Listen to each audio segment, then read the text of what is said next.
भारत ने हर मौके पर साबित किया है कि वो वहां अमन नहीं चाहते।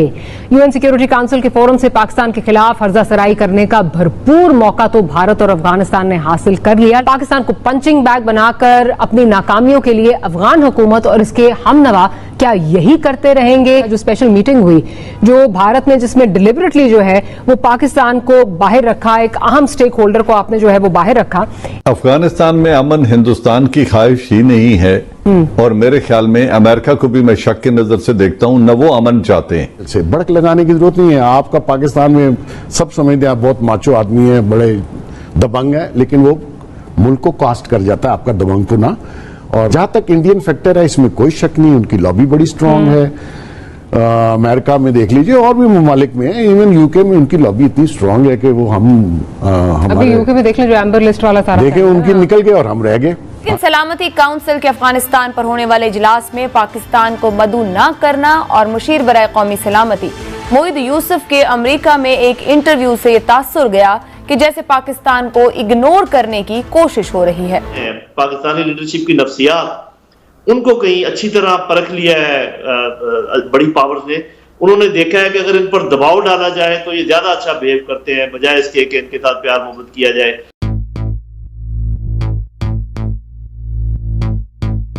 एक अफगानिस्तान के हालात जो हैं वो मखदूश तर हैं और इस वक्त वहां अमन लाने के लिए पाकिस्तान और दीगर अहम स्टेक होल्डर्स की जो जानिब भरपूर कोशिशें जारी नजर आ रही हैं। लेकिन खुद अफगान हुकूमत और इसके सबसे बड़े इत्तेहादी भारत ने हर मौके पर साबित किया है कि वो वहां अमन नहीं चाहते। यूएन सिक्योरिटी काउंसिल के फोरम से पाकिस्तान के खिलाफ हर्जासराई करने का भरपूर मौका तो भारत और अफगानिस्तान ने हासिल कर लिया, लेकिन क्या इससे वहां अमन आ जाएगा? पाकिस्तान को पंचिंग बैग बनाकर अपनी नाकामियों के लिए अफगान हुकूमत और इसके हमनवा क्या यही करते रहेंगे?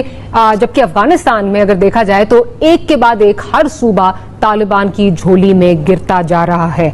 जनरल साहब, आपसे ये पूछना चाहूंगी, डे बिफोर यस्टरडे हमने देखा जो स्पेशल मीटिंग हुई जो भारत ने, जिसमें डिलिबरेटली जो है वो पाकिस्तान को बाहर रखा, एक अहम स्टेक होल्डर को आपने जो है वो बाहर रखा। इससे क्या आप करना क्या चाह रहे हैं? क्योंकि जो मकासद अचीव करना चाह रहे थे, कोई रेजोल्यूशन आएगी पाकिस्तान के खिलाफ, वो नहीं आई, उसके बाद कोई प्रेस रिलीज में कुछ पाकिस्तान का नहीं हुआ। इससे क्या मतलब, एक पंचिंग बैग तो आप बना सकते हैं, लेकिन अचीव क्या कर रहे हैं? इससे क्या अमन आ जाएगा अफगानिस्तान में? What is they trying to achieve? Afghanistan में अमन हिंदुस्तान की ख्वाहिश ही नहीं है और मेरे ख्याल में अमेरिका को भी मैं शक की नजर से देखता हूं, न वो अमन चाहते हैं। अमेरिका का जाना 5-6 चीजें हैं अफगानिस्तान के बारे में जिनको मैं जल्दी से कह देता हूं। पहली बात यह है कि अशरफ गनी गवर्नमेंट का जाना ठहर चुका है। वो आज जाए या 6 माह के अंदर चली जाए, वो रह नहीं सकते। उनकी सर्वाइवल एक चैलेंज है। तालिबान के लिए इंटरनेशनल एक्सेप्टेबिलिटी उनका सबसे बड़ा चैलेंज होगा। मुल्क में हालात को काबू कर लेना, ज्यादा से ज्यादा एरिया अपनी कस्टडी में ले लेना उनका चैलेंज नहीं है। उनका चैलेंज इंटरनेशनल एक्सेप्टेबिलिटी है, जिसके लिए वो चाइना, ईरान, रशिया और हर जगह के दौरे कर रहे हैं। कितने कामयाब होते हैं ये आने वाला वक्त बताएगा। इंडिया और अमेरिका दोनों, America over the horizon operations करके या ड्रोन स्ट्राइक करके हालात को मजीद खराब तो कर सकता है, बेहतर नहीं कर सकता। और अशरफ गनी की सपोर्ट जो है, हमारी स्ट्रेटेजिक लैंग्वेज में, मिलिट्री में कहते हैं रीइंफोर्सिंग अ फेलियर। जिस किसी ने भी फेलियर को रीइंफोर्स किया है वो कामयाब नहीं हुआ। It's a bad option. अगर इंडिया और वो अभी भी अशरफ गनी गवर्नमेंट को अपने पांव पे खड़ा करने की कोशिश कर रहे हैं, जबकि अमेरिकन को एडवाइजरी आई है कि निकल जाएं और छोड़ जाएं अफगानिस्तान। खुद जो इनके एल रहे हैं वो कह रहे हैं हमें अमेरिका में सेटल कर दो और हमें यहां से निकाल लो। तो इन एनवायरमेंट में मेरे ख्याल में अशरफ गनी का जाना भी ठहर चुका है। हिंदुस्तान मेलाइन तो कर सकता है। अमेरिका जो हमें पिछले 20 साल डुप्लीशियस कहता रहा है, हमें शक की नजर से देखता रहा है, आज वो तारीफ करने पे तो मजबूर है कि पाकिस्तान की हेल्प से हम दोहा में तालिबान को मेज पे लाने में Pakistan had played a role. कि हमने अमेरिका के साथ भी ताल्लुकात अपने ठीक रखने हैं ताकि हम उन जो डिजाइन हैं उनसे बच पाएं। आपको लगता है कि हम बच सकते हैं, कंसिडरिंग कि जिस तरह अभी सिचुएशन जा रही है कि इतना अहम आपका स्टेक होल्डर है, जब आपका दिल करता है उसको आप उसमें से निकाल देते हैं। आपका नया प्रेसिडेंट आया है, जिस तरह अभी गुल साहब भी बात कर रहे हैं, एक उनकी लीनिंग है, फिर बात तो बड़ी वो बार बार रिपीट होती है, कोई कांटेक्ट नहीं हुआ प्राइम मिनिस्टर इमरान खान साहब के साथ। ठीक है, ये सारी चीजें मद्देनजर रखते हुए आपको लगता है कि चीजें जिस स्टेटस को है उसी तरफ रहेंगी या बेहतरी की तरफ जा सकती है? बिगाड़ आएगा इसमें? मुझे लगता है बिगाड़ आएगा इसमें। देखिए, एक बात तो मैं उनसे इत्तेफाक करता हूं, मैं कल भी यही कह रहा था कि हमें अमेरिका के साथ जो अपनी रिलेशनशिप आज जिस स्टेज पे है उसको बेहतर करना चाहिए।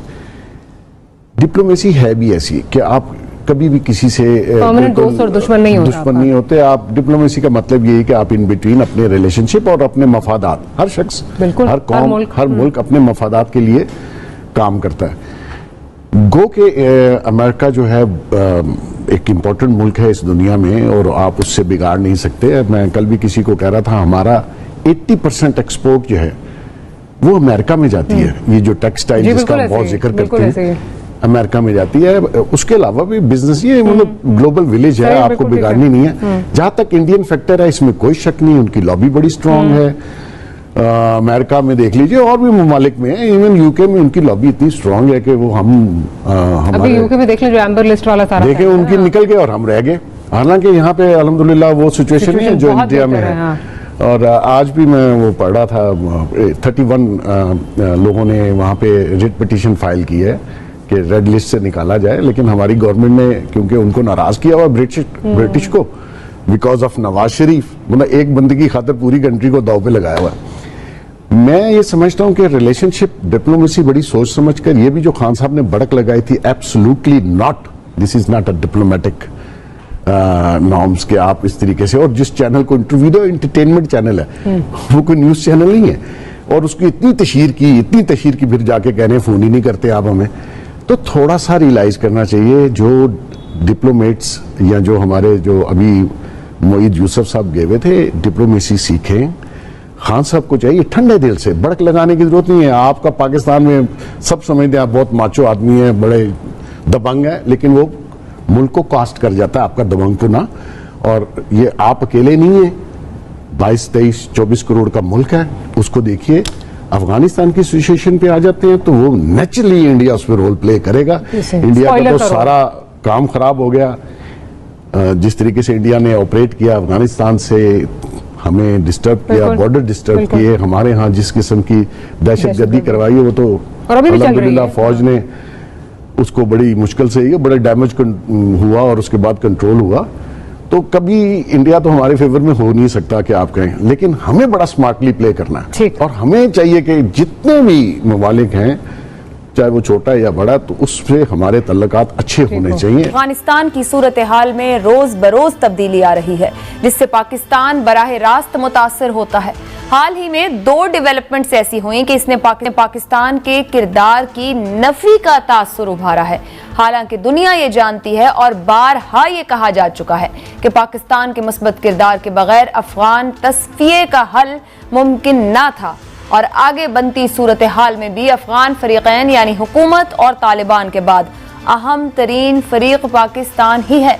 लेकिन सलामती काउंसिल के अफगानिस्तान पर होने वाले इजलास में पाकिस्तान को मदऊ न करना और मुशीर बराए कौमी सलामती मोईद यूसुफ के अमेरिका में एक इंटरव्यू से ये तासुर गया कि जैसे पाकिस्तान को इग्नोर करने की कोशिश हो रही है। जी, इसके 2-3 बड़ी वाज़ेह वजूहात हैं। एक तो ये कि सबसे लंबी सरहद जो है अफगानिस्तान के साथ वो पाकिस्तान की है, 2500 किलोमीटर आप हम जानते हैं। दूसरा ये कि एथनिकली जो पार रहने वाले कबाइल हैं उनका बहुत गहरा ताल्लुक है पाकिस्तान में रहने वाले कबाइल के साथ। तो ये एक आप समझें कि जैसे 2 जुड़वा भाई होते हैं, ये इस तरीके का मामला है। और तीसरी सबसे बड़ी वजह यह है कि पिछले कम से कम 20-30 साल से लगातार जो भी अफगानिस्तान में हो रहा है उसमें पाकिस्तान बड़े भरपूर तरीके से दुनिया के साथ दिया उसने, मुलव्वस रहा है। कोई यूएनओ की करारदादें थी उनके मुताबिक काम किया है, अगर कोई इंटरनेशनल फोर्सेस थी उनके साथ ताउन किया है। और इस लिहाज से मेरा ख्याल पाकिस्तान से ज्यादा ना तो ये कहा जा सकता है कि किसी ने हमसे ज्यादा कुछ किया हो अमन के सिलसिले में अफगानिस्तान में, और ना ही मेरा ख्याल है कि पाकिस्तान के बगैर पाकिस्तान को बाहर निकाल के या इग्नोर करके वहां पर कोई काम हो सकता है। तो ये एक मसनूई इग्नोरेंस है आप अगर मुझसे पूछें। और इसके मुहर्रकात जानने के लिए बहुत जरूरी है कि भी इसका पता लगाया जाए। नजम साहब भी हमारी मदद करें कि ये क्या है। मेरा अपना ख्याल ये है कि ये जो पाकिस्तान के बाकी फॉरेन पॉलिसी की चीजें हैं, जैसे चीन के साथ आपके ताल्लुकात हैं या रूस के साथ आपके ताल्लुकात बढ़ने जा रहे हैं, और जो आपका CPEC है और इस किस्म के कोई मसाइल जो हैं उनका भी इसके साथ शाखसाना हो सकता है।